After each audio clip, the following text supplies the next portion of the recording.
Zami internet et fanatique plateforme YouTube Tonnerre Boule Mefo. C'est avec un pile plaisir nous comptons rentrer la caillou pour nous venir détailler quelques bonnes informations qui fait que sortir dans l'actualité à pour.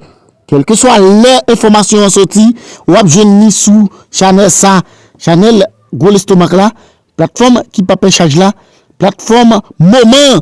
Zami internet avant de détailler information pour vous, nous demandons pour abonner avec plateforme nous. Pesez petit bouton de notification, ou retirer sous personnalisé, ou déposer sous toute. À chaque fois nous postons une bonne information sous plateforme ça pour nous informer amis internautes. Déjà nous comptons ensemble avec vous. Ou même qui fait tomber sous plateforme ça, nous saluons. Et nous tout bienvenue sous plateforme pas nous.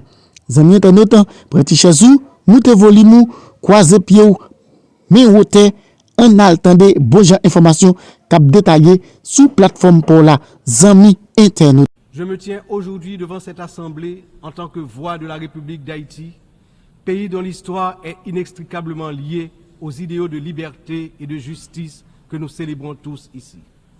Mais Haïti, la première nation noire indépendante du monde, est aussi la grande victime d'une injustice historique qui a non seulement retardé son développement, a aussi marqué son peuple d'un fardeau dont les répercussions se font encore sentir.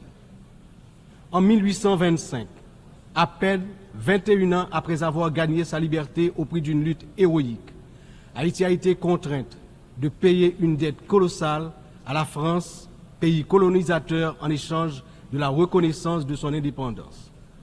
Cette rançon imposée sous la menace a siphonné les ressources de la jeune nation, la plongeant dans un cycle infernal d'appauvrissement dont elle peine toujours à sortir.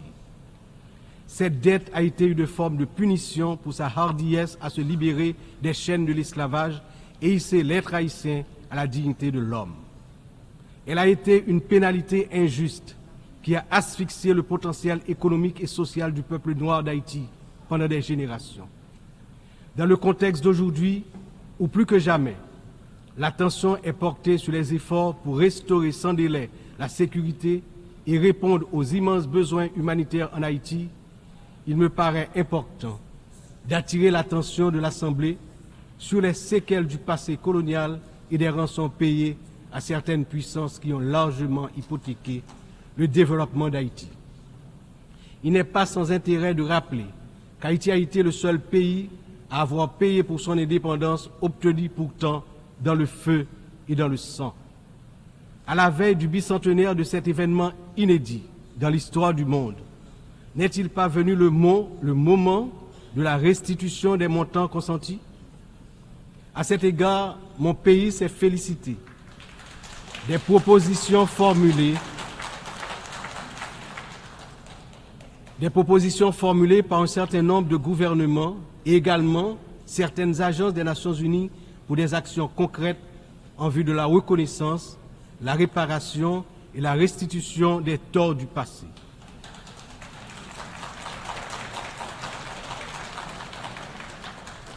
Haïti a confiance sans réserve dans l'Organisation des Nations Unies, dont les piliers sont la lutte pour l'égalité entre les peuples et le maintien de la paix entre les nations, pour jouer son rôle notamment dans la mise en place des mécanismes appropriés pour faciliter le dialogue entre les pays victimes de la colonisation et les anciennes puissances coloniales.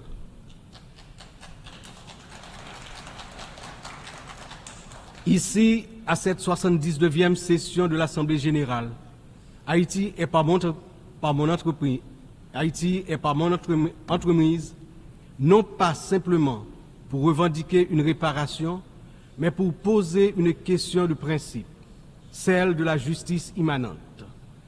Ma démarche est résolument engagée, structurée et bien documentée. Le Comité national de restitution et réparation, en collaboration avec la Commission des réparations de la CARICOM, a déjà entrepris des travaux exhaustifs sur ce sujet.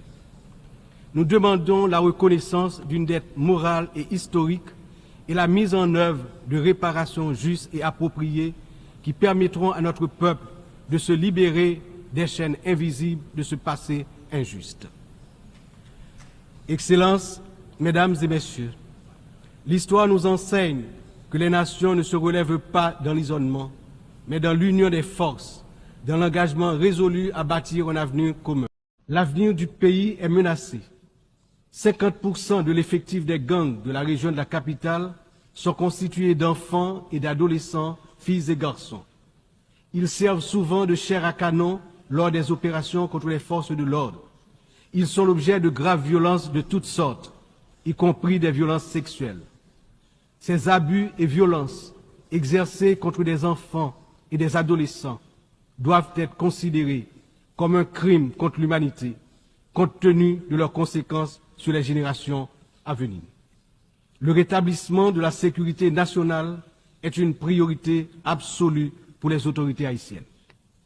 Elles sont pleinement engagées à mettre fin à cette spirale de violence et à restaurer l'ordre, afin de garantir à chaque citoyen, à chaque citoyenne, le droit fondamental à la sécurité. Elles sont conscientes que la paix et la stabilité sont les fondements indispensables pour permettre à Haïti de se redresser, de rétablir la confiance dans ses institutions, d'assurer le développement socio-économique du peuple.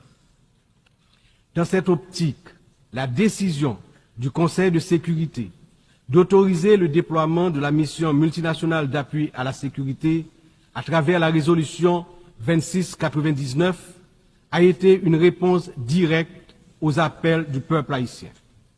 Cette mission, bien que n'étant pas une force onusienne classique, incarne l'engagement de la communauté internationale à soutenir Haïti dans sa lutte contre l'insécurité. J'exprime, au nom du peuple haïtien, ma profonde gratitude aux États contributeurs, notamment au Kenya, pour avoir accepté d'assumer le leadership de la mission, ainsi qu'à tous les pays qui ont apporté leur soutien. Les forces de sécurité nationale, avec l'appui de la mission, ont déjà montré des résultats tangibles sur le terrain, permettant à la population de retrouver progressivement une certaine normalité. Beaucoup, néanmoins, reste encore à faire. L'avenir du pays est menacé.